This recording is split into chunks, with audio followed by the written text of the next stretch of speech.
Welcome back on this Friday. Today is November 17th. I'm Melissa Garcia. And I'm Abel Griswold. And this is CTV.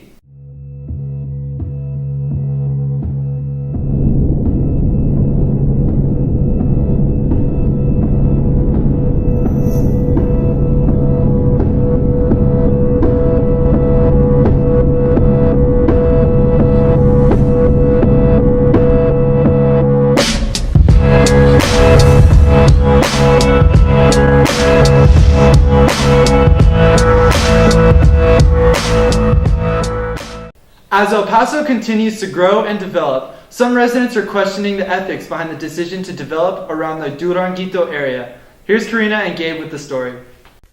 El Paso's first neighborhoods are fighting to keep their history alive. This is the oldest neighborhood in El Paso. It goes back to the very origins of the city. The streets were laid in 1859, before the Civil War, and the street names are still the same as they were in 1859. Oberlin, Chihuahua, these names go back more than a century and a half. And underneath us, underground, there's very important archaeology, the ruins of Ponce de Leon's ranch.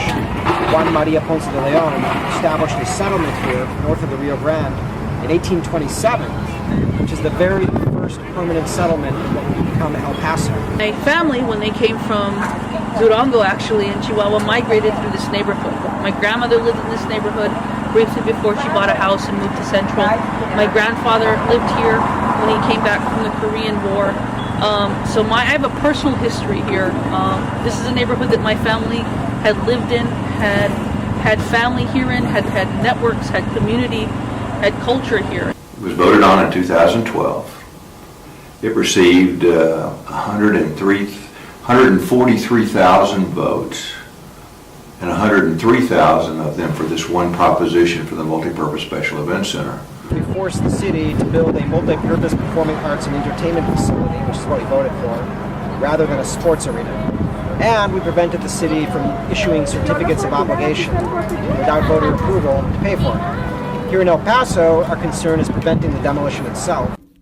Though most of the buildings are vacant, most of the protesters believe it does not excuse tearing down the history. More importantly than that is actually preserving a neighborhood community that has been here for quite some time. There are 2 residents left in this neighborhood. Many people were forced out of their homes here, despite what you may have heard in the news. I think the benefit of not tearing this neighborhood down would be bringing them back and bringing people back to their communities. Everybody that I've talked to and the narratives I've seen and the stories I've seen say that they are better off. We've got instances where families of 6 were in 1 or 2 bedrooms down there, and now they're in 3 bedrooms elsewhere, and happy as they can be. The city stepped in because these people are vulnerable with the intention of just sweeping them away, building a gigantic glass and steel box so that we can be entertained where they want us to be entertained. And we feel that that is wrong and that it's un-American. In the interim, the way to increase our tax base or our tax revenues is through sales taxes and hotel-motel taxes. And that's the purpose. That's why we've got to get the hotels that are under renovation downtown completed. And also the multi-purpose special event center, which will help drive events and have people from out of town coming to town to spend money on the venues there, on the entertainment. The fate of Duranguito is still an ongoing battle between history and the development of El Paso. For many students, going to school is hard, but in a border city, many walk the extra mile to get there. Here's Sydney with more. Living on a border town, we are exposed to much more than the average American teenage. El Paso is a unique place because we are a melting pot of many different types of people.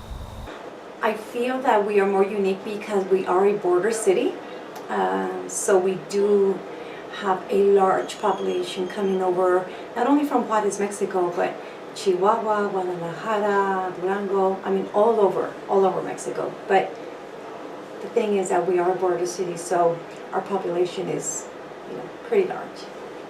A lot of our students do get to experience the different cultures, that are not unique to El Paso. Because El Paso, we are a very special city, but the great thing is that we do have a lot of students coming in from Mexico, from Korea, because we do have a base.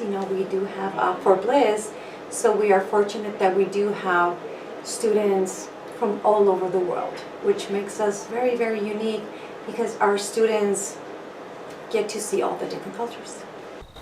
Due to the drastic educational differences between both countries, students from Mexico cross the border each day to receive public education. Well, basically, it's an everyday life situation where you have to cross the border.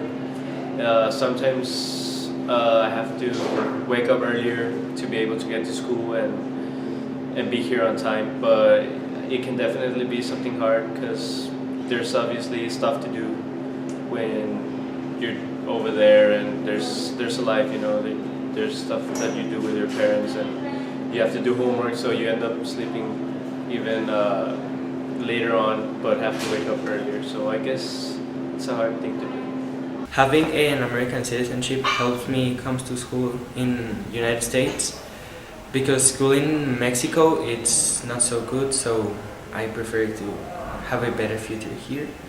Although language barriers can cause roadblocks in the educational system, students and teachers have their own ways of overcoming these barriers. It was a challenging task to learn English. I came here in the United States knowing nothing but Spanish, and my parents decided to put me into a school here in El Paso that it was all English school, so it was pretty hard because I had to stay after school with the teachers so they would explain me in Spanish. But eventually, I guess I just, by hearing it and learning it, I learned it by myself.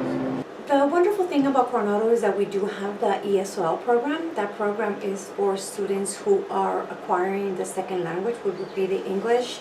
So we do have like the basic classes that do allow them to not only practice their native language, but to also learn the English language. Commuting from one country to another is difficult enough, but having to do it every single morning makes it difficult on students. One difficulty for me of living in Juarez is time.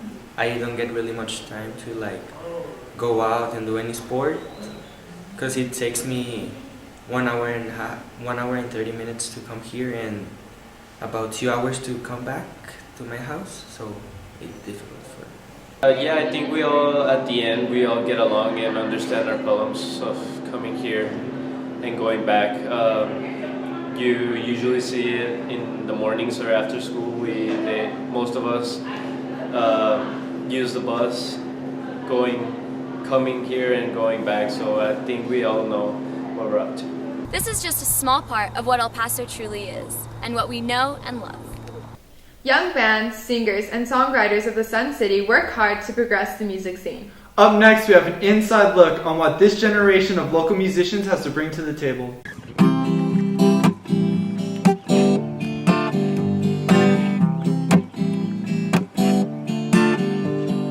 We started because in February this girl asked me to play a show, and I lied and I said I had a band, even though I didn't.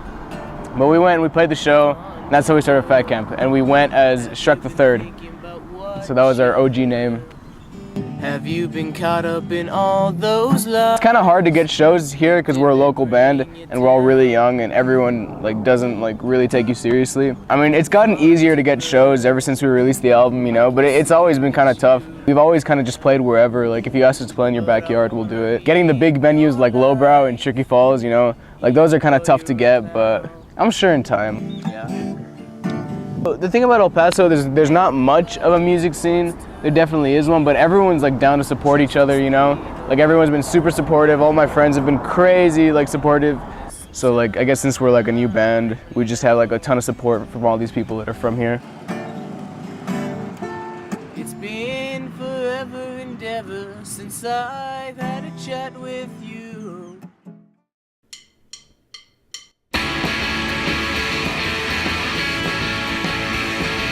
Hi, I'm Ivan. I play bass for Homerun Derby.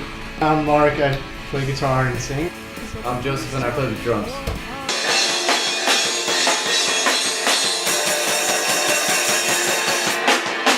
Emo? Emo, alternative, pop punk. No, not pop punk. For a while, it was kind of rough. For a while we would play shows like 6 months apart maybe, but lately it's been really, really good. We've been getting a lot of shows. We're opening up for mom teams. We're super excited for that. It's cool that they're letting local bands open up for bigger bands to help them get some exposure, even like in the local scene, and even to get their foot in the door, like make connections with the bigger bands and stuff like that.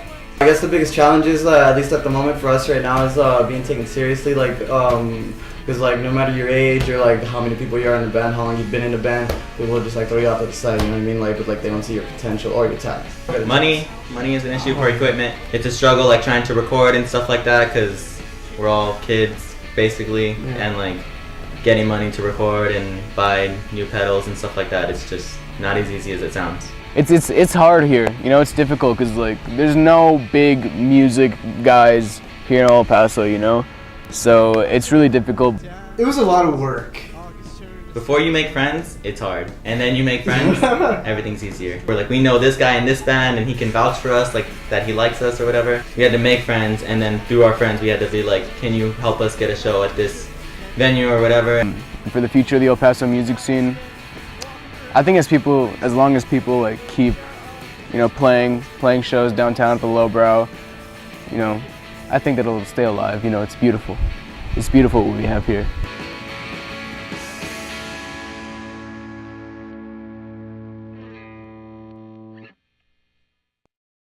That's all for today. Thanks for tuning in. Signing off, I'm Melissa Garcia. And I'm Abel Griswold. Have a great Thanksgiving.